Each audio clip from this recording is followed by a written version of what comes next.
Hello! Buenos dias, mga kagandang buhay! Dito po kami ngayon, umuwi sa bahay ni Kabiyahing Roger, and for almost 4 months, home sweetie home po ang ating kabiyahe. At nakita niya ang ating mga project na gustong ipagawa sa ating farm, at yun nga ang problema namin, yung dagdag na puhunan. Maghanap po kami ng funds para po sa ating mga project na nais isa katuparan po, mga kagadang buhay. At ito na nga po yun, ikukwento ko po sa inyo kung paano, mga kagadang buhay, na meron po tayong emergency fund mula po sa mga hilig natin noong araw, at ngayon ay atin na po mapapakanyabangan. So, itatakel ko po sa inyo ngayon ang kahalagahan na hindi po tayo naglulustay ng pera at nilalagay po natin sa mga investment po na pwede nating pakinabangan balang araw. Tutok na, mga kagandang buhay, sa another po na kaalaman at another po na inspirasyon para sa inyo.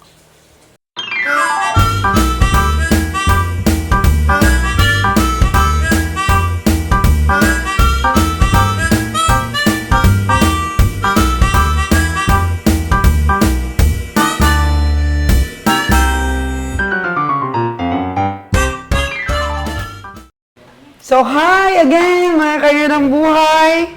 Welcome back to our channel, Souls Gandang Buhay. At ito na nga po si Kabiyahing Roger, kasama ko po ngayon. Naghihimay ng mga gulay para po pangsahog sa sinigang ni Gigi po, mga kagandang buhay. So, umuwi siya at miss na miss po niya ang bahay namin. Naglibot po siya, mga kagandang buhay, sa mga project na pinagawa ko. Actually, kakarating lang niya, pumunta po siya kay Sir Tip Goss sa atin pong surveyor, dahil kailangan pag nagpakural ka, latest yung pagsukat ng lupa, di ba, Kabiyahing Roger? Latest, dahil kailangan mayroong kaso dyan na inilipat-lipat na yung mohon. Oh, no! Napansin po kasi namin na medyo hindi nasakto yung mga muhon, kaya kailangan pong siguraduhin natin bago tayo magpakural. So, merong project nga si Ron, yung lagi ko kung pinakita sa inyo, na itikan. And then, umuwi po dito si Kabiyahing Roger dahil dadalhin na niya ang mga bakang Batangas natin sa Negros. Meron kang bisita kahapon tumingin ang mga baka mo. Meron tayong bisita kapon. So, na-entertain mo namang mabuti? No, gusto niyang baka. Oo. Gusto niyang bumili ng baka. Pasok, Tracy! Tandararan! Tantaran! Baka yung... Gusto niya ng baka daw. Yung budget meal gusto niya. Oo. Sabi ko, hindi naman yan, walang problema. Yung problema lang natin, wala tayo available na budget meal ngayon. Kasi yung baka natin dyan, puro po ano yan. Yung magaganda siya, yung mahal na siya, kaya dahil tagal na nalagaan. At mahal yan, galing Batangas, mahal talaga. Nagsasabi yung iba, mayroon namang minsan mas mahal pa nga dito sa Negros, minsan sa Batangas. Oh no!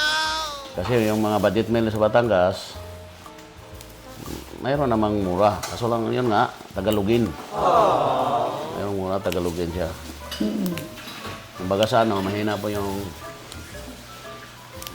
dinitik niya. Parang pilang pos.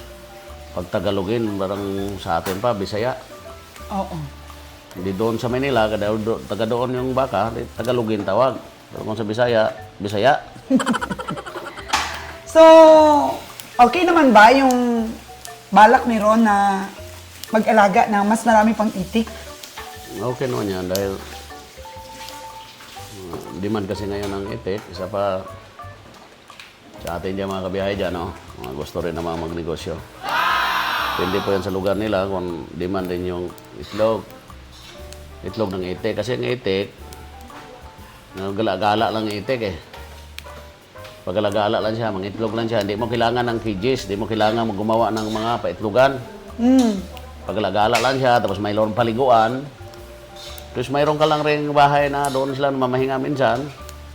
mayroon kang pakaunan, yung feeder mo. Tapos pagkalagala yan dyan, sirib-sirib dyan sa putik, sirib-sirib dyan sa ano, dyan sa, kung may gawgawa ka ng swimming pool na parang doon sila maligo. Tapos, yun lang, mangingitlog na yan daily. Mangingitlog sila daily.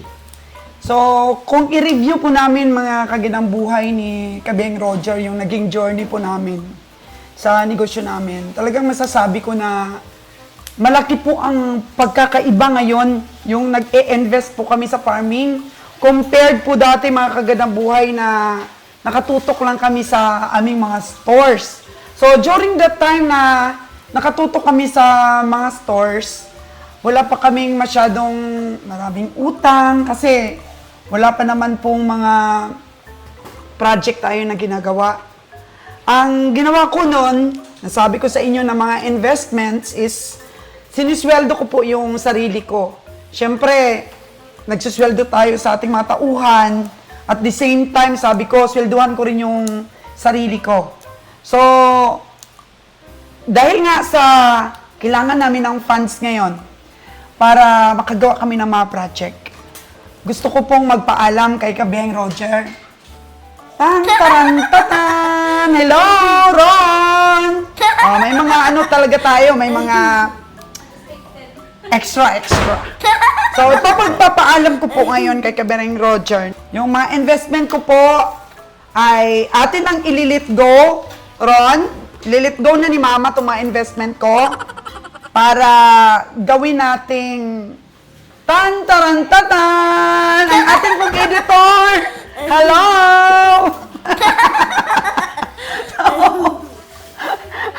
Oh, ito po yung aking sweldo dati sa aking sarili. Na matagal na ito. So, pakita natin si Ron, ha?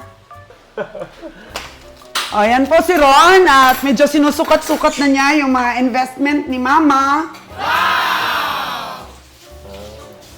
Ganda tao, saluhin mo na ta. Saluhin nyo na yung aking mga ililit go na. Ganda. Ganda banggil. Banggel. Then, meron akong sing-sing dito. Pabigat to. Ang buhay, matagal to. Meron po akong mga ililit go, Kabeng Roger. Kasi sa akin, mas importante ngayon na may sakatuparan natin yung ating mga project. So ito nakatago lang. Tago lang dun sa ating baol sa bank. Oh, kaya kinuha natin ang ating mga nakabaol sa bank na hindi naman natin na nagagamit pero tumaas na ang value ngayon ang gold. Maas na talaga ang value ngayon. So, ililit go ko na. Sing-sing. Oy. Quintas. Ayan po. Tapos, yan. Ayan, kunin mo kabiyahe. Kaya. Medyo na ano po si Kabeng Roger. Medyo nasyukid po siya kasi alam niya mahalaga sa akin yung mga alahas ko na to. Alam niya na tinitreasure ko lahat ng mga alahas ko. Yes, that is earrings. So ililit go na natin. Earrings ko. So ito, ano to, kwentas. At saka terno po na bracelet. Ayan. So yan naman kwintas din yan. Ayan, kwintas. And then, terno na earrings. Ayan. Lilit go na natin yan, mga kagandang buhay. So medyo marami-rami to. And then, gumawa ko ng listahan kung magkano ba yung abutin nito. Kasi ang gold ngayon ay nasa 4,000 plus na per gram. Pero nabili ko lang po ito noon. 1,750 per gram or 1,800. Yun po, 1,850. So, nasa, ano ito? Nasa, kung halimbawa po ang kuha ngayon sa prenda ay 3,400. Yung kuha ngayon sa prenda. Abutin to ng almost 500K na. Itong na-invest ni Mama na sweldo. noon, sinisulduhan ko yung sarili ko noon. Yan, bubibili ako ng mga alahas para po isweldo ko sa sarili ko. Then, ililit go ko na ngayon dahil alam ko naman na may future tayo dyan sa pag-iitik mo ron. Mga magkano ba yung ano natin, puhunan natin sa itik? Mga ilang piraso ba yun? Ilang heads? Yung una na yun is 700 lang yun muna. 700? Kayo ng ano lang muna, 300. Hindi kasi nakakasa na yun, Dad. Ano na yun Wala na... ka man nabayari. Pero okay lang yun Basta kasi... kayo muna ng kunti. Kasi, hindi naman... Lugi tayo sa tao pa. Oo, lugi tayo sa tao. Hindi naman ano yun. Na-order mo na, ika-cancel mo. Kailangan sulit sa inusuldihan nating tao yung volume ng alaga natin. Siguro mga yung halaga nun ng 700, mga nasa 130k, 140. Ilang buwan na ba yun na 2 itik? months. 2 months. Tapos, humingi ka ng discount? Hmm. Magkano yan per piece? 130 kasi kapag 1 month lang. 130 kapag 1 month ang isa. So, 2 months na yon. Oh. Siguro mga abutin nyo ng mga 200, yung isa or So, less. hindi yan less. Siguro mga 180. 180, ganyan. So, umpisa tayo sa 700. Pinagawa na natin yung ano mo doon. Tingnan natin mamaya. Well, tapos Kulungan. na. Tumawag na nga sa akin si contractor. Tapos na nila. Mga 10 ano pa lang yan. 10 magpapa-11 pa lang. Siguro mga less than 30 minutes ago. 11:30 na eh. Mga 11 siguro. Tumawag sila sa akin. So, kailan naman natin kukunin yung mga itik mo na na-order mo? Eh, after 10 days pa yun mag 2 months. Kasi mahirap kasi 1 month to 2 months. Kasi purong feeds pa rin yan sila. 1 month hanggang 2 months, kailangan ma-build natin ang immunity nila. Ma-build natin yung muscle nila. Tapos yung bones nila. Wow. Purong yan, chick booster. Pag 2 months na pataas, hanggang umitlog sila mga 4 months and a half to 5 months, pwede na tayo mag-introduce ng mga alternative na feeds tulad ng mga darak, upa ng mais, crack na mais, ganyan. Azula, kahit katawan ng saging na dinikdik, pwede na. Aba, pwede na pala yun. Pwede na tayo mag-introduce pag 2 months old na sila pataas.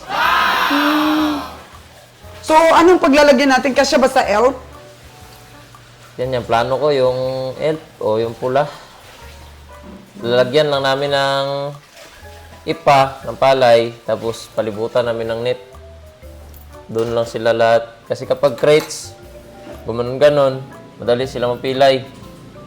So, Mas mabuti Kasya. mas mabuti nang sa ipa sila kasi makakakapit.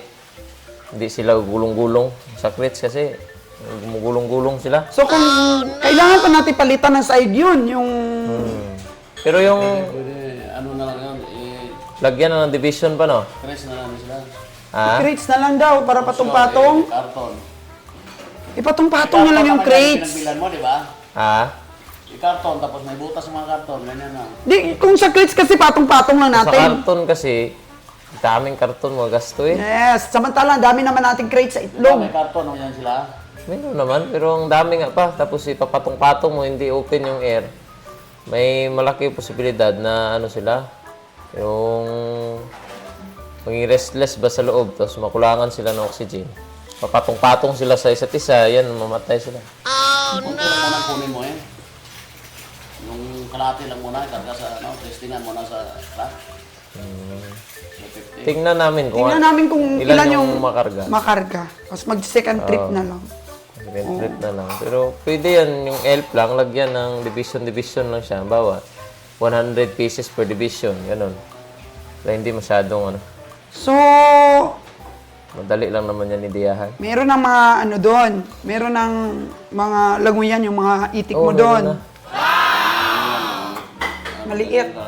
Ay, okay lang yan. Para lang naman yan ma-imitate mo lang yung environment na mayroong tubig. Hindi naman niya ibig sabihin na dyan lang sila maligo. Kasi ganito ron, gusto ni dad mo na umpisahan natin yung natin, pader. Para lahat, walang pasukan doon sa dulo ng lupa natin. Hirap Dito lang kasi, lahat sarap. Pader, marami tayong gastusin. Yung aking gusto ko lang dyan siguro, patulugan na lang muna dyan. Hindi pwede. Di pwede.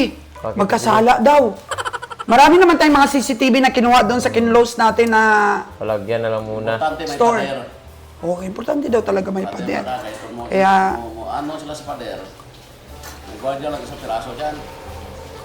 may gwardiya lang daw Kasi din sa kung wala yan, open yan. Siyempre, sabihin nila, naaway lang kami. Yung sunod na nasakong itik, di mo.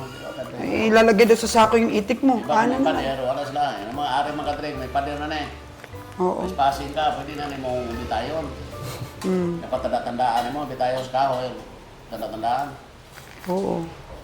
So, lagyan natin CCTV. Pader na, pader. Eh, hindi naman pwede. Ipapader ko rin yan, hindi. Nagkaano na yan. Ang kalahati lang muna, doon sa itik portion mo na yung patuloy. Tapos doon sa ilaw, pwede naman sa ground level lang mo sa hanggan. Ground level lang siya hanggan, tapos tabak. Tapos screen sa babaw. Parang diri lang talaga sa sa likod. Dahil may hirapan tayo dyan sa likod. Yung entrance nila kasi di na tiyaras makita. Doon, pader. Maraming tao dyan kasing dumadaan. Yan sa likod. So, yun po ang pananaw ni Kabeng Roger. Baka daw pasukin tayo ng magnanakaw. Oo, so kailangan i-secure natin yung area para wag tayong magkasala. Dami kasing daming pumapasok, labas-pasok sa lupa. So, ang area po ng lupa na dinidevelop namin is nasa kalahating hektar po, mga kagandang buhay. So, na-survey na yan nung nakaraang buwan. So, survey ulit to make sure talaga na yung pader na gagawin natin ay talagang sakto at walang walang malikramo sa atin ba.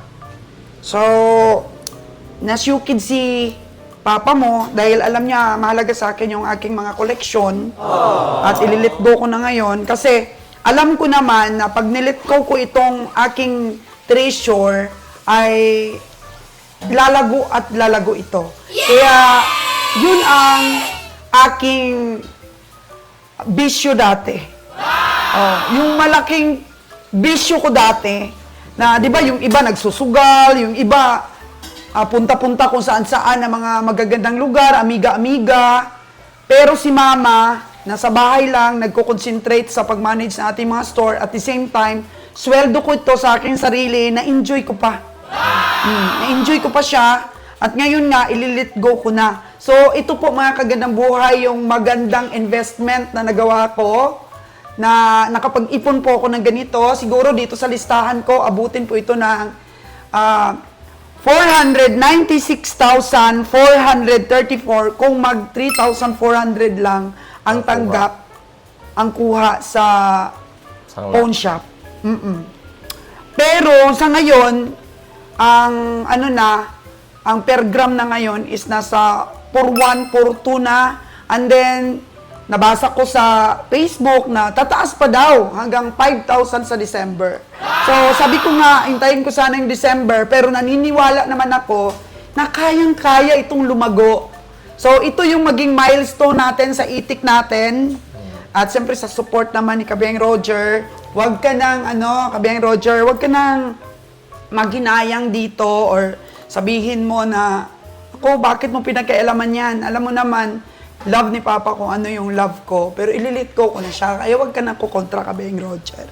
So, mamaya, puntahan natin Puntahan natin doon. para ma-update naman ang ating mga viewers sa development ulit na kasi napakita natin, naglilinis pa lang.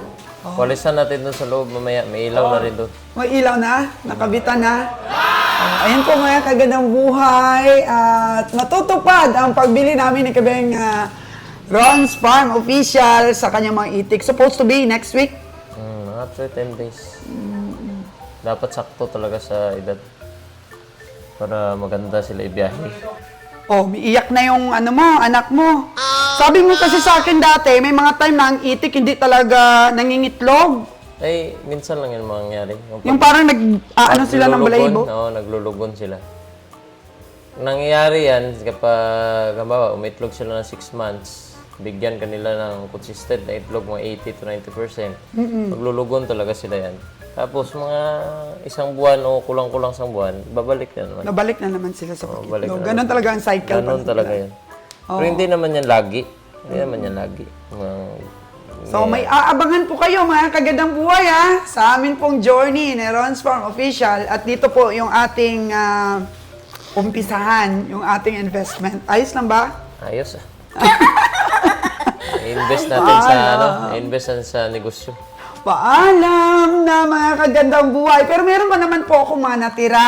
Yung mga paborito ko po talaga, yun ang ating ititira po, mga kagandang buhay, na yung magamit ko araw-araw. So, maganda po talagang mag-invest sa gold. Kung kaya natin. Imagine ngayon, di na ako makapag-invest ng gold. Oo. Pero noon, dahil wala pa tayong mga pinagkakagastusan, nakapag-ipon ako. Oo. Abangan mga kagandang buhay, mag-tour po tayo. Yes! Play my arcade machine, but you need a token. Ha? Say hi to our viewers. I love you guys. What is that? Arcade machine. Your creation? Yes. Okay. Oh yeah, when there is 2 games at once. You see, there's a doctor game. You need to put the band-aid here. You need to get out these little things with the tweezers. Yes. And what else? And then you need to get out this brain and replace it with this brain. Mm-hmm. And then there's another game called gambling. Yeah. I don't want gambo. And you just need 1 token to play 2 games. You see? When you land on this, the alien over here. Oh, ganun po talaga si Rohay, mga kagandang When you buhay. land on the alien, you need to get a card that has the alien. Okay. Wow. Okay. We are talking about business here, And Rohem. then what you can do with Good job, good job. what you can do with this alien card, Yeah. So, that's it for our video for today, mga kagandang buhay. Alam nyo, hindi madali ang pag-let go ng atin pong mga things na may sentimental value po sa atin. Pero, dahil po may mga nais tayong marating, may mga nais tayong ventures na gusto pong matupad, ay kailangan po talaga nating i-let go na, mga kagandang buhay. Instead of uutang po tayo ng puhunan, why not na gamitin na po natin yung mga investment natin. At magtira po ng konti para po sa sarili nating gamit. At least, hindi naman po mawawala lahat. Napaka-important po talaga yung investments na may mahuhugot po tayo sa oras ng pangangailangan. Kaya ngayon, parang hirap na po ako talaga, mga kagandang buhay, na mag-invest ng mga golds. Kasi mas nagmahal na po talaga ngayon. Kasi nung araw lang, ang bili ko, may nabili pa po akong per gram na 1.5 lang, 1.6, 1.680, 1.750, 1.850, mga ganun po, mga kagandang buhay. Hanggang naging 2,000 na siya, and then umabot nga ng 3,000, and then 4,000 na po ngayon. So, i-invest na po natin ito, mga kagandang buhay, at tingnan po natin. Alam ko naman na mababawi natin ito at ma-multiply, mga kagandang buhay. At pwede nating i-expand ang ating farm. Makabili tayo ng mga farm lot sa bandang huli. Dahil yung lupa po talaga, kumikita ka na pag atin pong na-improve or atin pong na-cultivate ang lupa. Nalagyan po natin ng mga project. Much more pa po yun sa ginto ang ating aanihin, mga kagandang buhay. Nakatulong pa tayo na makabigay tayo ng mga trabaho po sa ating mga neighbors. So, prioritize our neighbors din po, mga kagandang buhay. So, sana nakapagbigay ng inspirasyon itong munti kong vlogs for today. At update po kami sa kaganapan at sa mga kita, di ba? Sa tagumpay ng ating mga project po, mga kagandang buhay, with hard work po ni Ron's Farm Official, and of course ni Kabeng Roger po, dahil combination lahat ng mga effort po natin sa negosyo, ano na po yun, sama-sama na, and then matutupad na rin po yung meat shop na lagi po natin bukang bibig, at nakatatak na po sa ating isip na later on, Yan po yung maging business namin ni Kabiyahing Roger sa aming pong retirement at the age of 60. So, kahapon, 49 years old na po si Kabiyahe at tuloy-tuloy po ang pagdagdag ng edad at pagdagdag po ng mga kaalaman sa negosyo na nais naming i-share sa inyo. Thank you so much!